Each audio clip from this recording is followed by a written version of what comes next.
Je leur ai dit que ce n'était pas ma fille, mais personne ne m'écoutait. Un jour, mon téléphone a sonné. Je n'ai pas répondu immédiatement. Au deuxième appel, j'ai décroché. C'était l'hôpital. La femme au bout du fil m'a annoncé que ma fille avait eu un grave accident de voiture et que je devais me rendre à l'hôpital immédiatement. Je lui ai répondu que je n'avais pas de fille. Elle est restée silencieuse un instant, puis m'a répondu d'une voix plus grave que je devais quand même venir. Une fois sur place, une femme m'a accueilli. Elle s'est présentée comme assistante sociale. Elle m'a expliqué qu'après vérification, cette fille n'était effectivement pas la mienne. Mais lors de l'accident, sa boîte crânienne avait été touchée, ce qui avait altéré ses souvenirs. Selon elle, je devais jouer le jeu pour éviter un choc trop violent, le temps de retrouver ses vrais parents. Je lui ai répondu que ça n'avait aucun sens de me demander de faire semblant d'être le père d'une inconnue. Elle a alors insisté, visiblement agacée, en me disant que j'étais la seule personne à qui cette fille s'accrochait, et que ce serait seulement temporaire. J'ai fini par accepter. On m'a conduit jusqu'à sa chambre. Quand je suis entré, je l'ai vue, allongée sur le lit, affaiblie, couverte de bleu, avec un pansement et même un trou visible dans sa tête. Pour la première fois, j'ai ressenti une véritable peine pour cette fille que je ne connaissais pas. Je me suis assis à côté d'elle. Elle a murmuré. « Papa, c'est toi. » Je suis resté figé.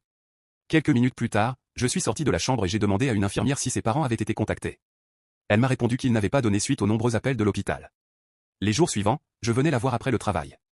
Son état s'améliorait de jour en jour, mais ses parents restaient injoignables. Elle, en revanche, semblait toujours persuadée que j'étais son père. Cette situation devenait de plus en plus lourde à porter. Un jour, alors que l'assistante sociale, visiblement épuisée, était avec moi dans la chambre, son téléphone a soudain sonné. C'étaient ses vrais parents. L'assistante sociale a décroché et a mis le haut-parleur pour que leur fille puisse entendre. Sa mère a demandé si son état était stable. L'assistante sociale a répondu que oui. La mère a simplement dit « Parfait ». Puis elle a raccroché. Nos regards se sont tournés vers la jeune fille. Des larmes coulaient sur son visage meurtri. Je n'avais jamais ressenti autant de peine pour quelqu'un. Je suis retourné la voir plus tard dans la soirée. Elle semblait un peu moins blessée que les jours précédents. Pour la première fois, nous avons vraiment parlé. Elle m'a dit « Désolé ». Je n'ai pas répondu. Puis elle a ajouté, en pleurant. « Je sais très bien que tu n'es pas mon père. » Je lui ai demandé pourquoi elle avait fait ça. Elle m'a répondu que ses parents étaient partis en vacances sans elle, en pleine nuit, et qu'elle ne supportait plus d'être seule. Quand on lui avait demandé le numéro de son père, elle avait immédiatement pensé à moi.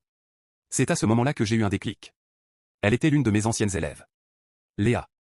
Je me souvenais d'elle. Je savais qu'elle avait de graves problèmes à la maison. Elle m'a expliqué que, cette nuit-là, elle avait tenté de mettre fin à ses jours en prenant la voiture. Et que j'étais le seul adulte à s'être déjà soucié d'elle. J'étais à la fois bouleversé et en colère contre ses parents. J'attendais leur retour avec impatience pour les confronter.